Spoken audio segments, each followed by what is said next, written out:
Olá, olá a todos. Começa agora Destaque ANC, o podcast da A Notícia do Ceará. Hoje o destaque é o ex-vereador por Fortaleza, ex-deputado estadual do Ceará e atualmente deputado federal licenciado. É bacharel em Segurança Pública e ex-presidente da Associação dos Profissionais de Segurança Pública, a APS. Presidiu também a ASPROPEC, associação com âmbito em todo o estado do Ceará.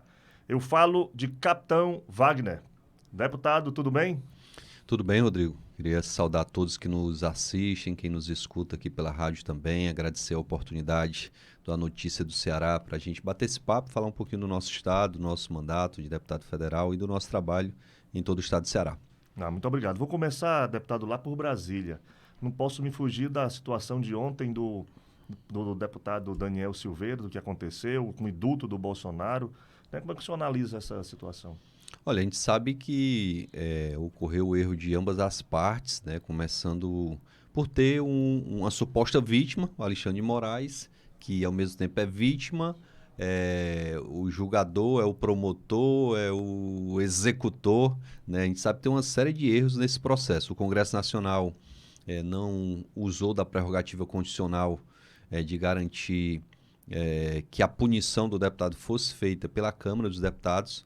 Eu acho que era o caminho normal. Que era o caminho normal, né? Foi aberto, inclusive, um processo no Conselho de Ética e nada disso foi respeitado. Eu vi uma matéria, inclusive, do presidente da Câmara dizendo que quem caça deputado, de fato, é a Câmara e não o STF. Então, diante de todos os abusos cometidos pelo STF, eu acho que o indulto ele foi justo, né? A graça, né? O perdão foi justo porque o processo não foi respeitado. Se houvesse um processo dentro do que prevê a Constituição, não haveria qualquer questionamento de quem quer que seja. A gente vê que muitos juristas discutem como foi dado o processo e a grande maioria dos juristas diz que houve erro por parte do STF e no judiciário e na legislação que existe, havendo erro, indúbio pro réu, então acho que a postura foi correta. Entendi. Eu vou falar ainda de Brasília. Como é que está Brasília nesse ano de eleição? Olha, Brasília começou um trabalho muito intenso, né? Tanto que eu tive que me licenciar para cuidar aqui do nosso plano de governo, da preparação para a disputa para o governo do estado, mas começou com muita intensidade essas questões relacionadas ao trabalho da Câmara, do Senado e essas disputas institucionais entre legislativo, judiciário e executivo têm movimentado muito Brasília. A gente espera que o foco nesse primeiro semestre seja de produção legislativa, que tanto a Câmara como o Senado possam dar celeridade ao que de fato é importante para o país. Algumas reformas estão em discussão, em debate, algumas propostas de emenda constitucional também estão em discussão e debate. A gente espera que não seja um ano que não tenha produtividade. Quem sabe que no segundo semestre dificilmente a gente vai ter produtividade, porque cada deputado, cada senador vai se envolver nos processos eleitorais. A partir de agosto inicia-se a campanha propriamente dita, tanto a nível nacional como a nível de estados. Então a gente espera que nesse primeiro semestre ainda haja alguma produção, até porque no segundo vai ser difícil ter alguma coisa. Ok, muito obrigado. Vamos voltar agora aqui para o que interessa, deputado. Vamos para o Ceará, né? Como é que o senhor analisa aí, de forma resumida, como é que o senhor analisa aí os rumos políticos que o Ceará tomou nos últimos 15, 20 anos? Como é que o senhor analisa qual a visão do deputado Capitão Wagner nesse período dos últimos 15, 20 anos? Olha, eu acho que o Ceará passou por um vácuo muito grande de lideranças. É tanto que existe um grupo hegemônico que manda no estado de Ceará. Esse grupo se traduz numa família de Sobral. A família Ferreira Gomes é quem manda no estado de Ceará há cerca de 35 anos, desde que o Tasso assumiu o poder, depois de vencer a eleição em 86, que os Ferreira Gomes fazem parte do governo do estado. Tasso governador, eles faziam parte da base, Lúcio governador, eles faziam parte da base, Beni governador, eles faziam parte da base, e a partir de 2007, com a vitória do Cid para o governo do estado, eles adquiriram a hegemonia do controle do estado, ditando regras, inclusive extinguindo tribunais de conta, como aconteceu com o TCM, né? Quando a gente viu o Domingos Filho tentar, de alguma forma, mostrar uma independência e disputar e vencer a eleição para o TCM, a punição, o castigo que o Domingos levou foi a extinção do TCM. A gente vê as disputas na Assembleia que não existem, né? A última disputa que teve foi quando o Sérgio Aguiar resolveu colocar o nome dele à disposição para disputar contra o Zezinho e, como punição, tivemos aí a extinção do TCM, porque o Domingos resolveu apoiar a candidatura do Sérgio Aguiar. Então a gente vê que quem se rebela de alguma forma ao Ferreira Gomes é punido de forma muito severa.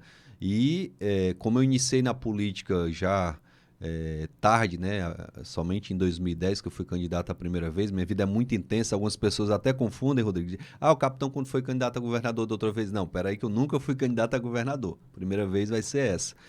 Então, a gente vê que existia uma hegemonia, mas as últimas 2 eleições aqui em Fortaleza mostraram um fortalecimento de um novo grupo, né, que graças a Deus a gente tem assumido a liderança, eu me orgulho muito de estar liderando esse grupo, que tem Roberto Pessoa, que na minha visão é o maior político vivo hoje no estado de Ceará. Roberto Pessoa, mesmo fazendo oposição ao governo, tem condição de fazer uma gestão que é super bem avaliada lá no Maracanaú, é um cara super bem conceituado. Hoje eu poder liderar um grupo que tem Lúcio Alcântara, né, que foi governador, foi prefeito de Fortaleza, foi senador, uma pessoa da vida ilibada, que nunca teve qualquer coisa que manchasse a sua imagem enquanto homem público.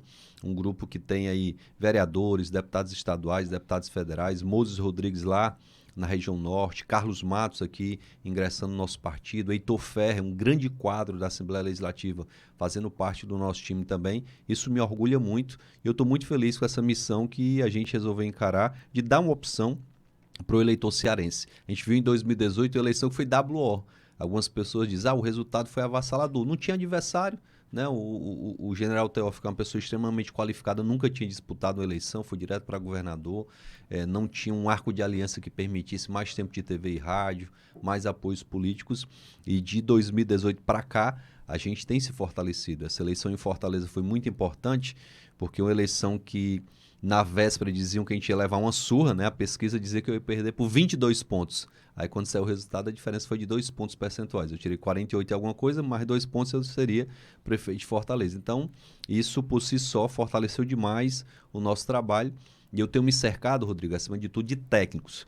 Quem está nos escutando aí no interior talvez não conheçam todas as pessoas que eu vou citar, mas você ter no seu time o Geraldo Luciano, você ter no seu time o Marcos Holanda, que foi presidente do BNB, você ter o Alain Aguiar, que foi secretário de turismo do Ceará e de Pernambuco, você ter o Igor Lucena, um economista que hoje comenta as questões geopolíticas internacionais, na CNN, em todo canto. Né? Você tem um Carlos Matos, que foi secretário da Agricultura no nosso time também. Então, hoje a gente está cercado de técnicos que estão nos assessorando e nos ajudando a construir um projeto para o Ceará. E eu estou muito feliz porque os próprios integrantes do governo, hoje de manhã eu vi um vídeo da propaganda partidária de um deputado federal que faz parte da base do governo, criticando o desemprego e a saúde. Só que ele esqueceu que quem está no governo há 35 anos é o grupo deles. Se hoje a gente está com 5 milhões, olha só, Rodrigo, 5 milhões de pessoas na linha da pobreza, é porque o governo que aí está prometeu diminuir a desigualdade social e não conseguiu. Se hoje o estado será o estado mais violento do Brasil, é porque o governo que está aí prometeu com Ronda do Quarteirão, com raio, com isso, com aquilo, e não conseguiu resolver o problema da violência. Se hoje a gente tem infelizmente, uma estrutura de saúde que tem prédios, mas que não funciona adequadamente, é porque o grupo que está aí não conseguiu fazer a nossa saúde funcionar de fato. Então, a gente acredita que o eleitor está cansado, o eleitor não aguenta dar mais uma oportunidade. Desde 86 que o eleitor cearense dá oportunidade para esse grupo, eles prometem, não, me dê mais 4 anos, me dê mais 4 anos. E o eleitor, de forma muito generosa, já deu 35 anos para eles. Os próprios admiradores do trabalho dele dizem, não, tá bom, a gente já deu chance demais, vamos trocar porque um outro grupo merece ter a oportunidade de fazer diferente. Não dá para ter um resultado diferente fazendo sempre a mesma coisa. O senhor citou aí a questão do primeira campanha do ex-governador Cid Gomes, que ele fez com Ronda do Quarteirão. Aquele projeto de uma Hilux, de um carro de luxo com... Não que o carro de luxo seja problema, mas naquela época sair de uma Paraty para uma Hilux era assim uma grande quebra de paradigma. Então, 2 policiais dentro de um Hilux com um motoqueiro atrás. Aquilo se mostrou inviável, virou muita piada na época, porque os homens batiam, os policiais batiam, as motos não funcionavam, o motoqueiro entrou. O que foi que deu errado naquilo ali, que poderia ter sido feito e ele não fez? Olha, Rodrigo, primeiro ninguém brinca de fazer segurança pública, né? O governador acho que viajou aí para os Estados Unidos, viajou para o Japão, viu lá o modelo de policiamento que funciona lá e achava que implementar aqui ia dar certo. Eu me lembro muito na época que o Ronda do Quarteirão foi criado, que as pessoas ligavam para o 190, quando chegava a viatura do Ronda, diziam, não chamei o Ronda não, chamei foi a polícia. Olha só, o Ronda que era a polícia, era conhecido como algo que não era a polícia, porque os policiais não foram preparados para enfrentar o problema social que eles tinham que enfrentar. Primeiro, a gente tem que entender que o problema da violência não se resolve só com a polícia. A polícia é uma ferramenta importantíssima. Mas, para além disso, a gente precisa ter ferramentas sociais.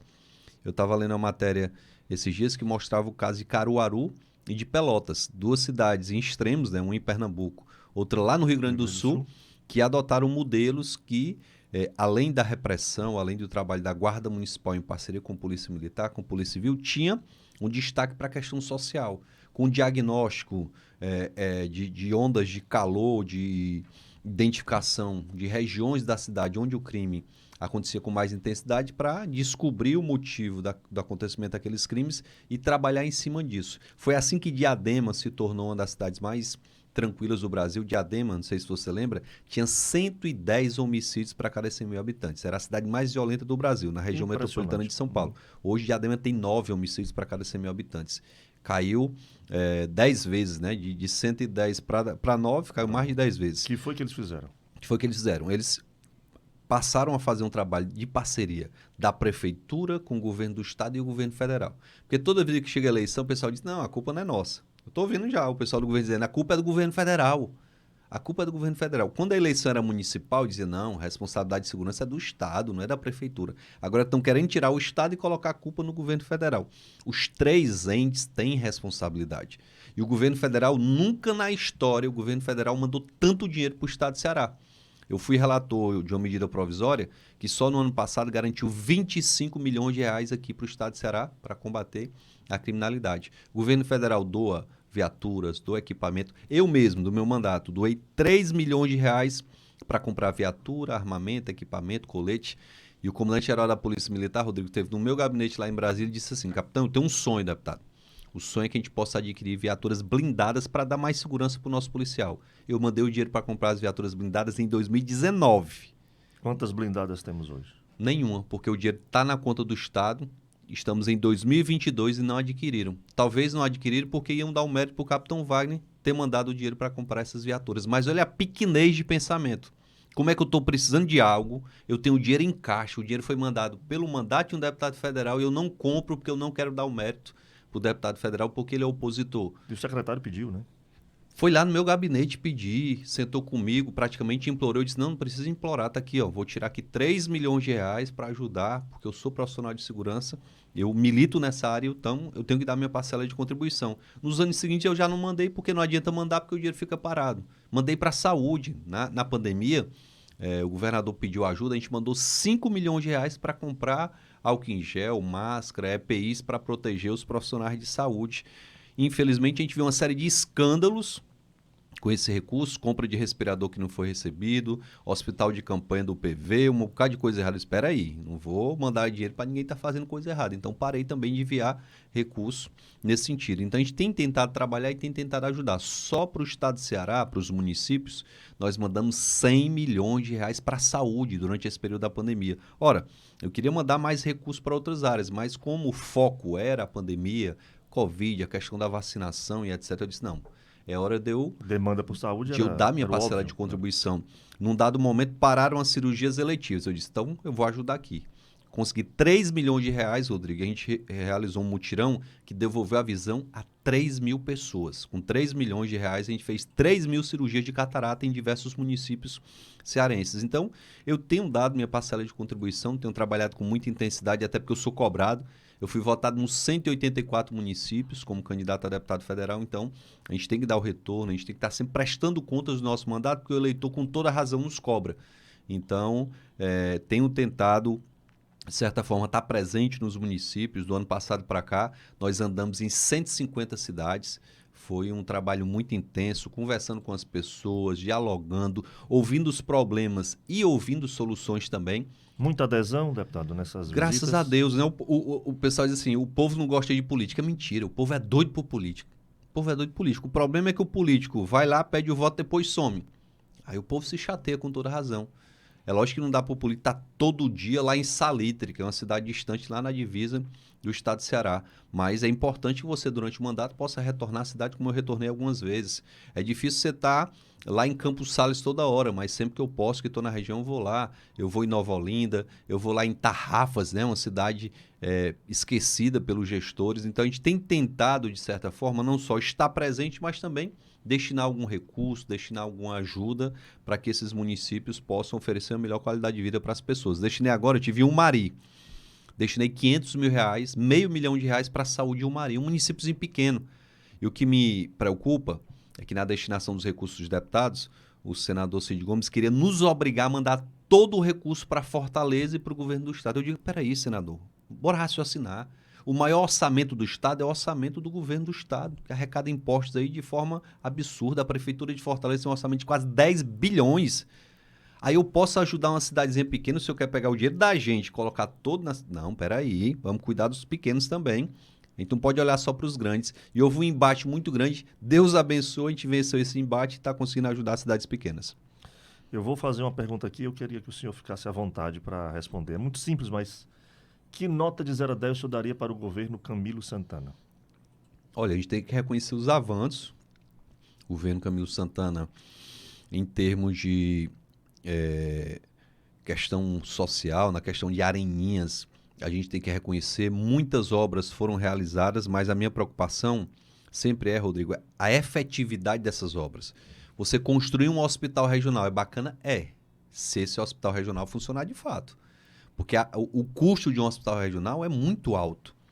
Você fez o planejamento para manter esse hospital ou você só queria entregar o prédio para fazer política? Agora, na reta final do governo Camilo, a gente tem que registrar isso, que as pessoas estão me reclamando, foram entregando obra de tudo que a gente, sem saber nem se as obras estavam prontas. O exemplo é aquele bondinho lá de Juazeiro, que leva até o Horto, né, aquele teleférico, que foi entregue, mas que não está funcionando efetivamente. Então, peraí, era só para fazer política?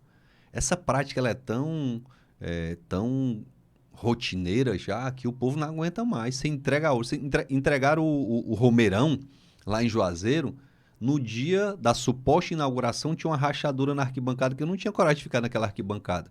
Entregaram sem o laudo, fizeram a inauguração sem o laudo. Isso é muito perigoso, Nossa, a gente tem que perigoso. ter responsabilidade com essas questões. Então, em termos de obras, a gente não pode falar tanto do governo, mas há necessidade de nós nos preocuparmos com a efetividade dessas obras. O estado do Ceará, nessa questão da pandemia, a gente tem que registrar, no Nordeste foi o estado que mais perdeu vidas para a Covid.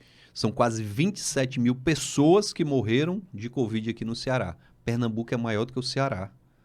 Pernambuco tem 9 milhões e meio de habitantes. E em Pernambuco pouparam 5 mil vidas, ou seja, aqui foram quase 27 mil mortos, lá em Pernambuco não chegou a 22 mil mortos. Então, algo que foi feito em Pernambuco certo não foi feito aqui no Ceará. Por que Pernambuco tem mais gente e morreu menos gente? Então tem algo de muito errado. Em termos proporcionais, no Nordeste, o estado que mais perdeu vida para a Covid foi o Ceará. Infelizmente, a gente tem que fazer esse registro. E por que isso aconteceu? Porque o dinheiro foi mal empregado. O dinheiro veio muito. Bora, por exemplo, do hospital de campanha do PV. O hospital de campanha consumiu 110 milhões de reais.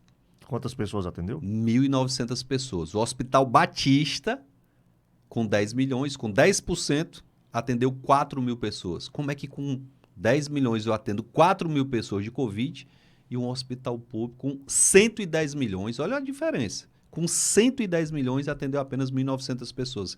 Como é que você compra o respirador mais caro do Brasil, paga antecipado esse respirador e nem devolve um dinheiro, nem o respirador chega? Então, muita coisa durante essa crise da pandemia aconteceu aqui no estado. Será que não aconteceu em outros cantos? A gente viu compra de teste rápido aqui no Ceará com preço quase 2 vezes do que se pagou em Pernambuco. A mesma empresa, o mesmo teste rápido.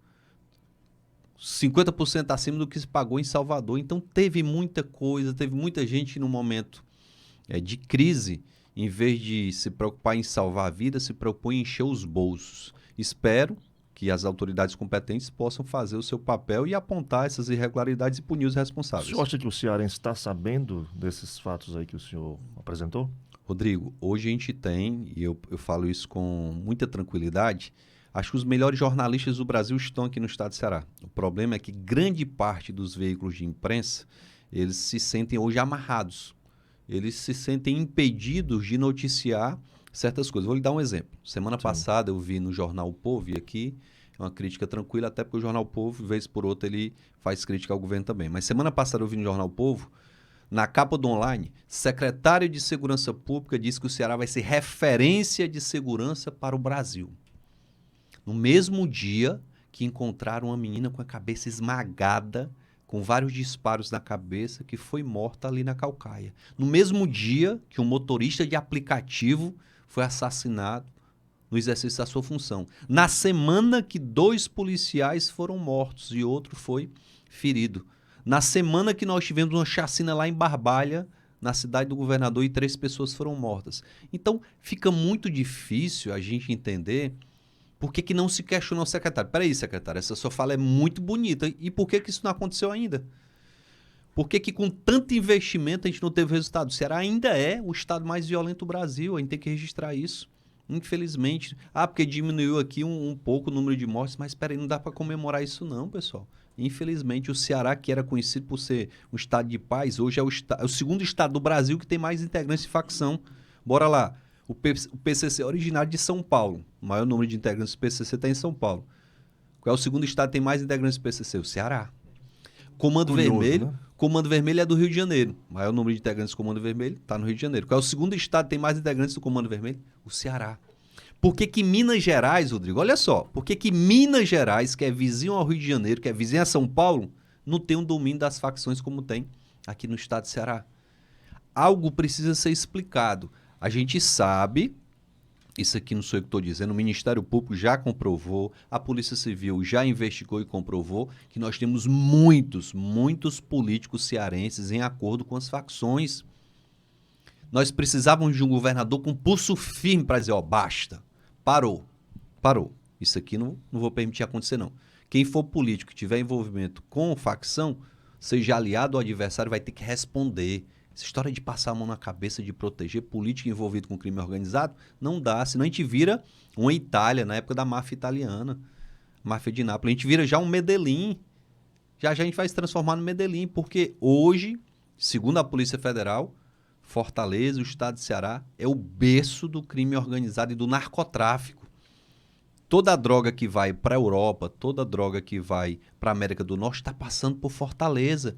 Está saindo aqui através do Porto Pecém, está saindo através de aeroporto, está saindo de Fortaleza, porque geograficamente a gente está numa posição favorável para o turismo, para a questão econômica, mas também favorável para o crime. Exato. Então, ou a gente tem um aparato que consiga coibir isso, ou então o crime vai avançar ainda mais no Ceará. Em um suposto governo Capitão Wagner, o senhor disse que está rodeado de técnicos, mas o senhor também é um técnico, o senhor é graduado, bacharel em segurança pública. Qual é o caminho que o senhor iniciaria a traçar para combater isso que o senhor denuncia?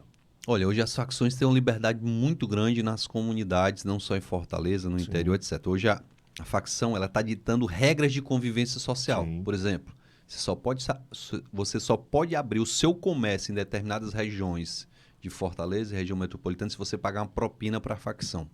Estão expulsando moradores das suas residências e o Estado está inerte. Sabe o que acontece com o morador, Rodrigo, que vai lá na delegacia denunciar que a facção mandou ele abandonar a casa dele porque iam ocupar? O delegado está mandando uma viatura ir até a casa dele para escoltar a retirada dos móveis para levar para outro canto. Se eu fosse governador desse estado, eu não ia permitir que isso acontecesse, não. O delegado tinha a obrigação de ir lá para garantir que o cidadão ia permanecer na casa dele. Nem que a gente tivesse que botar uma cabine policial lá na vila para garantir a segurança das pessoas. Mas isso precisa ser feito. Eu visitei aqui na Messejana, Rodrigo, 12 casas, uma vilazinha. As 12 casas abandonadas. As famílias foram expulsas. E, Rodrigo, para quem é pai como eu sou, você entrar numa casa como eu entrei, olhar para o chão e ver a mochila de uma criança, livros, brinquedos, e você imaginar a cena. Imagina a cena aí, Rodrigo, essa criança tendo que sair de casa correndo com os pais, sem a condição sequer de levar sua mochila, de levar seu livro, de levar seus brinquedos. Só quem não tem coração para não se sensibilizar com uma cena como essa. Então, no meu governo, pode ter certeza que nós vamos reforçar o efetivo policial nas ruas. A gente vai dobrar o número de policiais nas ruas. Você pode perguntar, mas como é que dobra, capitão, da noite para o dia? Nós temos hoje 600 policiais militares que estão nas rodovias estaduais tomando moto de cidadão, de trabalhador, perseguindo taxista, perseguindo transporte alternativo, perseguindo o trabalhador. E não é porque eles querem não, é porque o governo manda. Porque o governo quer arrecadar, o governo quer multa, o governo quer apreensão, o governo quer isso. No meu governo eu vou fazer diferente. Em vez da polícia perseguir o cidadão, vai perseguir a facção. É o óbvio, né? É o óbvio. Como é que o cidadão que mora lá no distritozinho, vamos falar da terra do meu pai, o cidadão mora lá na Vila Guaçucê, lá no Oroz. Aí vai lá pro Oroz, pra feira, no sábado, pega a motocinha dele, vai lá vender um produto, no meio do caminho tem a moto dele apreendida. No meu governo, não. No meu governo, não. A polícia vai focar em combater o crime organizado e as facções. No meu governo, a gente vai fazer diferente, a gente tem que focar. Hoje nós temos, infelizmente, a polícia sendo destinada para fechar comércio, para fechar igreja, para coibir manifestação, quando esse não é o papel da polícia. Na pandemia, a polícia só fez isso. Ontem eu vi num grupo de policiais, o pessoal dizendo, ó, acabou a pandemia, o crime tá vindo de com força agora. Vamos ter cuidado, porque estão matando policial. Policial falando isso. Um policial falando no grupo. Olha, acabou a pandemia, quem estava em casa se resguardando agora vai para a rua trabalhar, tem que ter o seu sustento e com isso o crime vai agir com muito mais intensidade e a prova é que a gente está vendo toda hora esses acontecimentos. No meu governo, pode ter certeza que a gente vai agir com inteligência. Rodrigo, não precisa muito não. Hoje, o sistema de tecnologia que foi adquirido pela Secretaria de Segurança Pública seria capaz de reduzir em pelo menos 50% a criminalidade. E por que não acontece isso? Porque toda a tecnologia que está à disposição da Secretaria de Segurança só usam 1%. Como assim, capitão? Dê um exemplo. Vou lhe dar um exemplo. Hoje existem câmeras instaladas em todo o estado do Ceará que teriam capacidade de, ao colocar a foto de um criminoso no banco de dados, essas câmeras identificarem com a leitura facial esse criminoso em qualquer ponto do estado. Isso funciona em São José dos Campos. Eu tive lá em São Paulo. Eu vi lá uma situação que eu fiquei encantado. Um indivíduo estava no banco de dados, a fotografia dele, e ele foi visto no centro da cidade. Só que estava no meio da pandemia. Ele estava de touca, ele estava de óculos escuros e estava de máscara. E mesmo assim, a tecnologia da câmera foi capaz de dizer, ó, rapaz, tem 70% de chance de ser aquele criminoso. O guarda municipal foi lá, abordou, era o cara. E era ele. Foi preso. Tecnologia. Por que isso não funciona aqui no Ceará? Porque não tivemos o governante com a coragem de mandar uma mensagem para a Assembleia autorizando que esse trabalho seja feito. O que o governante disse? Não, isso aí vai mexer com a liberdade das pessoas, com o direito de imagem, então a gente não vai implementar isso.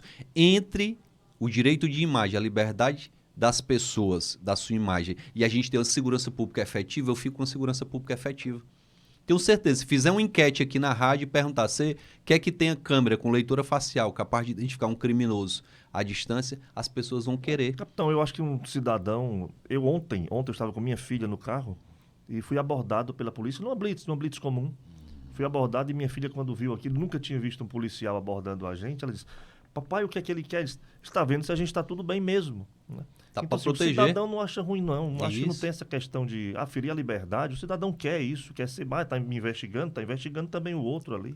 Rodrigo, tu falou isso aí, eu lembrei de uma situação, eu estava com a minha esposa na Gomes de Matos, ali um dia à noite, num carro, a gente procurando um endereço, eu parei em frente ao Bradesco, sem me tocar. Parei lá, um carro com um vidro fumê, alguém deve ter ligado para o 190, e me ligaram e disseram, ó, o endereço é aqui. Aí eu saí. Quando a gente estava chegando perto do endereço, chegaram 2 viaturas para me abordar de uma vez. Aí o policial usou o megafone, ó, para o veículo, desça com a mão na cabeça. Minha esposa olhou assustada. E aí, amor, faça o que o policial tá mandando. Faça. Tem nada demais. Tá Descemos nada. com a mão na cabeça. Quando eu virei o policial, capitão, desculpe. Tá. Não, meu irmão, você fez a abordagem corretíssima. Fiquei muito feliz em me sentir seguro com essa abordagem. Ora, se eu não estava fazendo nada de errado, qual constrangimento? Não existe constrangimento. Certo? O policial abordou da forma correta. Então, Ou seja, essa desculpa de ferir liberdade do cidadão, o cidadão não vai... E na medida que o cidadão entende a atividade policial, falta muito isso também.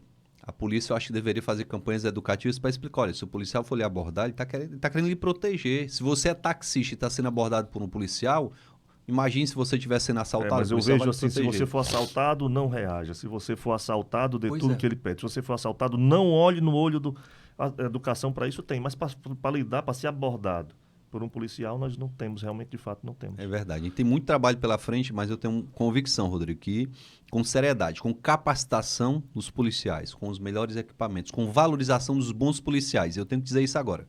O bom policial, aquele que faz o papel dele, tem que ter um bom salário, promoção, tem que ser bem tratado. O policial que é bandido e está ali só com a farda de policial, esse tem que ser expulso, tem que ser demitido, tem que ir para a cadeia, Tem realmente. como detectar esses? Tem sim. O problema qual é? É que nossa controladoria, ela em vez de focar no policial bandido, ela está preocupada única e exclusivamente em fazer perseguição política aos policiais que se contrapõem a alguma coisa do governo. Se nós tivéssemos uma controladoria que investigasse o policial que está fazendo segurança do traficante, o policial que está fazendo parte de grupo de extermínio, o policial que está fazendo coisa errada, a controladoria seria muito bem vista pelos próprios policiais. Agora, os policiais que estão fazendo coisa errada estão livres aí, ninguém está fiscalizando eles. Isso tem que parar, né? Isso tem que acabar. Deputado, nosso tempo está encerrando, o senhor tem uma agenda muito cheia, mas eu vou abrir aqui novamente o microfone para o senhor falar, dando de forma resumida, quando o senhor falou que o cidadão não tinha opção, né? Sempre teve opção, mas se manteve com o mesmo grupo. O que é que o senhor diz para esse eleitor? O que é que você diz para o cearense que sabe que tem uma nova opção? O que é que o senhor quer convencer ele? Convença aí, use o microfone para isso. Olha, Rodrigo, primeiro dizer que o maior patrimônio que o Ceará tem é o cearense, sem dúvida nenhuma. Se a gente está bem em termos de educação, se a gente tem um povo trabalhador, um povo que acolhe as pessoas, que é hospitaleiro, é por conta do cearense, não por conta dos governantes. Mas esse cearense hoje ele se sente abandonado. Eu vou listar só um exemplo. Um amigo, Marcelo, que mora aqui em Fortaleza, ele me ligou há 3 meses atrás, dizendo: Wagner, eu fiquei indignado. A prefeitura me ligou aqui querendo marcar a tomografia do meu pai. Eu disse: mas por que tu ficou indignado? Wagner, meu pai estava esperando essa tomografia há 2 anos. No dia que a moça ligou, meu pai tinha morrido há 7 dias, há uma semana. Lamentável. E eu tive que dizer para ela: meu pai não vai fazer mais não, porque ele morreu semana passada. Então, esse relato a gente escuta todos os dias. Eu tive com uma mãezinha que mora ali no Vila Velha, não vou dizer o nome dela por questão de segurança, ela dizendo: capitão, eu trabalhava, mas tive que sair do meu trabalho. Eu disse: por quê? Porque a creche da minha filha fica a 3 ruas da minha casa. Eu disse: qual é o problema? É porque a creche dela está numa área que é dominada por uma facção e eu moro numa área que é dominada por outra facção. E eu não posso atravessar esse limite. Se eu atravessar, eu coloco a minha vida em risco. Um pai que relatou para mim que o filho estava doente, certo? O posto de saúde ficava a 5 ruas da casa dele, mas não podia ir no posto de saúde. Por quê? Porque o posto ficava na área dominada por uma facção e ele estava na área dominada por outra facção. Esse problema é um problema urgente, que precisa de uma solução, que precisa de uma resposta imediata. Vamos investir em educação? Vamos sim investir em educação, porque a educação vai dar um retorno lá na frente. Mas a gente precisa de uma resposta a curto, médio e longo prazo. E eu quero ser o condutor dessas respostas. A gente tem um plano. No nosso plano, a gente vai aumentar o efetivo policial nas ruas, a gente vai aumentar a inteligência para evitar o uso da violência, porque a polícia não é para estar agindo com violência, principalmente contra o cidadão. Tem que ter inteligência para se anteceder a ação dos criminosos. Eu tenho certeza, Rodrigo, que o pai que perdeu o filho, ele ficaria muito mais satisfeito se a gente tivesse evitado o assassinato do filho dele do que com a prisão do assassino. A prisão do assassino é a resposta? Mas a melhor resposta seria evitar o acontecimento do assassinato. Sim. Então a gente quer trabalhar com inteligência para evitar a violência. A gente quer fazer um trabalho de ação social que vai permitir a segurança alimentar, que vai permitir uma série de garantias sociais. Então é por conta disso que a gente está colocando nosso nome à disposição, mas não adianta nada a gente estar indignado com esse cenário se a gente não fizer diferente. Para ter um resultado diferente, a gente precisa fazer diferente e o mesmo grupo que está aí, basta ver o que está acontecendo em Fortaleza, falar em continuidade está aí. O prefeito que ganhou está muito mal avaliado porque não está dando de conta do recado. Espero que o povo cearense acorde e a gente tenha a oportunidade de, a partir de 1º de janeiro de 2023, governar de forma diferente. É isso aí, então boa sorte para o senhor e boa sorte para todos. E é isso, você fica agora com o destaque ANC, o podcast da Notícia do Ceará.